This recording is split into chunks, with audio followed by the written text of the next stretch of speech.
আসসালামু আলাইকুম। বাংলাদেশ বেতার গোপালগঞ্জ খবর পড়ছি জান্নাতুল মাওয়া জেসিকা। ফরিদপুর ৩ আসনের সংসদ সদস্য চৌধুরী নায়াব ইউসুফ বলেছেন, মানুষের ভালোর জন্যই তিনি রাজনীতি করেন।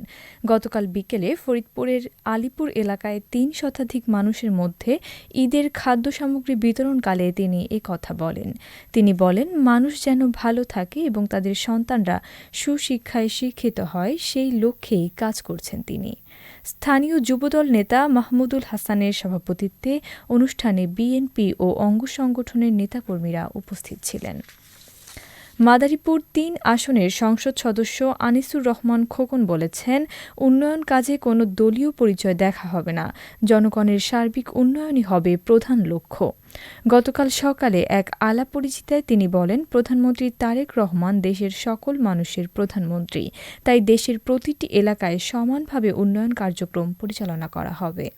তিনি আরও জানান, মাদারীপুর ৩ আসনে রাস্তাঘাট, ব্রিজ ও কালভার্ট সহ বিভিন্ন উন্নয়নমূলক কাজ নতুনভাবে শুরু করা হবে। এ সময় তিনি সমাজে অপরাধ রোধে মাদকের বিরুদ্ধে সবাইকে সোচ্চার হওয়ার আহ্বান জানান।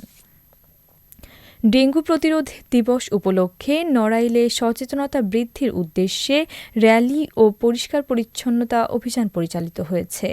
গতকাল নড়াইল সিভিল সার্জন অফিস ও জেলা হাসপাতালের উদ্যোগে হাসপাতাল চত্বর থেকে একটি র্যালি শুরু হয়ে শহরের গুরুত্বপূর্ণ সড়ক প্রদক্ষিণ শেষে একই স্থানে শেষ হয়। পরে হাসপাতাল চত্বরে পরিচ্ছন্নতা অভিযান চালানো হয়। Civil surgeon doctor Abdur Rashid, হাসপাতালের তত্ত্বাবধায়ক ডাক্তার আব্দুল গাফফার সহ নার্স ও সাংবাদিকরা উপস্থিত ছিলেন। সংশ্লিষ্টরা জানান, নিয়মিত পরিষ্কার পরিচ্ছন্নতার পাশাপাশি প্রতি শনিবার বিশেষ পরিচ্ছন্নতা কার্যক্রম চালানো হবে।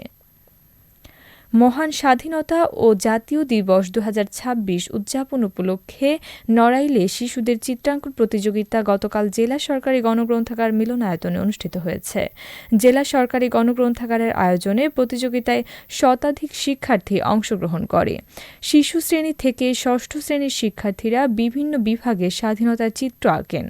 মূলধারার শিক্ষার্থীর পাশাপাশি প্রতিবন্ধী শিশুরাও স্বতঃস্ফূর্তভাবে রং তুলিতে মুক্তিযুদ্ধের রূপ ফুটিয়ে তোলে। প্রতিযোগিতায় জেলা সরকারি গণগ্রন্থাগারের পরিচালক মোহাম্মদ মনিরুজ্জামান সহ শিক্ষক ও অভিভাবকরা উপস্থিত ছিলেন। অনুষ্ঠান শেষে বিজয়ীদের নাম ঘোষণা করে পুরস্কার বিতরণ করা হয়। শরীয়তপুরের ভেদরগঞ্জে ভোক্তা অধিকার সংরক্ষণ অধিদপ্তরের অভিযানে ৩টি প্রতিষ্ঠানকে জরিমানা করা হয়েছে। গতকাল সিংজেলা এলাকার স্টেডিয়াম রোডে এ অভিযান পরিচালনা করা হয়। খাদ্যপণ্যে নিষিদ্ধ দ্রব্য মেশানো সহ বিভিন্ন অনিয়মের দায়ে ৩ প্রতিষ্ঠানকে মোট ১৪,০০০ টাকা জরিমানা করা হয়। ভোক্তা অধিকার সংরক্ষণ অধিদপ্তরের সহকারী পরিচালক জান্নাতুল ফেরদৌস অভিযানের নেতৃত্ব দেন। ভোক্তাদের স্বাস্থ্য সুরক্ষায় এ ধরনের অভিযান অব্যাহত থাকবে বলে জানিয়েছে কর্তৃপক্ষ। গোপালগঞ্জের কাশিয়ানীতে র‍্যাব ৬ অভিযান চালিয়ে ২ নারীসহ ৩ জন মাদক ব্যবসায়ীকে গ্রেপ্তার করেছে। গতকাল সকালে ভাটিয়াপাড়া কালনা এলাকার মধুমতি টোল প্লাজা থেকে তাদের আটক করা হয়। এ সময় ১৩৩ বোতল ফেনসিডিল জব্দ করা হয়। আটককৃতদের নামে কাশিয়ানী থানায় মামলা দায়ের করে আদালতের মাধ্যমে জেল হাজতে পাঠানো হয়েছে।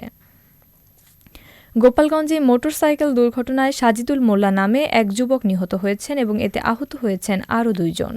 গতকাল সন্ধ্যায় গোপালগঞ্জ টুঙ্গিপাড়া সড়কের সিঙ্গিপাড়া এলাকায় এ দুর্ঘটনা ঘটে।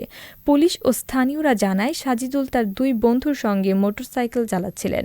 নিয়ন্ত্রণ হারিয়ে তারা রাস্তার আইল্যান্ডে থাকা বৈদ্যুতিক খুঁটির সঙ্গে ধাক্কা খেয়ে দুর্ঘটনার শিকার হন। এতে ঘটনাস্থলেই সাজিদুল নিহত হন এবং বাঁধন মোল্লা ও আবদুল্লাহ শেখ গুরুতর আহত হয়ে হাসপাতালে ভর্তি হয়েছেন। এদিকে মাদারীপুরের শিবচরে সিনহা নামে নবম শ্রেণীর এক স্কুল ছাত্রীর আত্মহত্যার ঘটনা ঘটেছে। গতকাল বিকেলে উপজেলার বড় বহেরতলা গ্রামে এ ঘটনা ঘটে। নিহত সিনহা নাসির আকনের মেয়ে এবং বহেরাতলা গার্লস স্কুলের ছাত্রী। পরিবারের দাবি, বাড়ির গোসলখানায় ওড়না দিয়ে গলায় ফাঁস দেয় সে।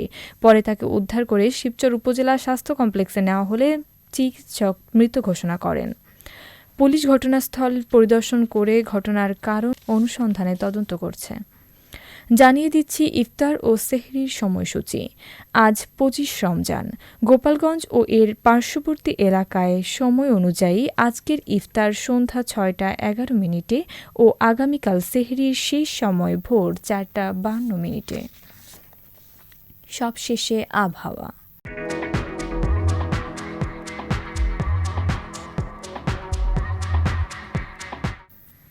আজ বেলা ১টা পর্যন্ত দেশের অভ্যন্তরীণ নদীবন্দরসমূহের জন্য আবহাওয়ার পূর্বাভাসে বলা হয়েছে, রংপুর, ময়মনসিংহ, কুমিল্লা এবং সিলেট অঞ্চলসমূহের উপর দিয়ে পশ্চিম অথবা উত্তর-পশ্চিম দিক থেকে ঘন্টায় ৬০ থেকে ৮০ কিলোমিটার বেগে অস্থায়ীভাবে ঝোড়ো হাওয়া সহ বৃষ্টি অথবা বজ্রবৃষ্টি হতে পারে। এসব এলাকার নদীবন্দরসমূহকে ২ নম্বর নৌ হুঁশিয়ারি সংকেত দেখাতে বলা হয়েছে। খবর শেষ হলো। আমাদের পরবর্তী খবর প্রচারিত হবে আগামীকাল সকাল ৮টা ৩০ মিনিটে বাংলায়।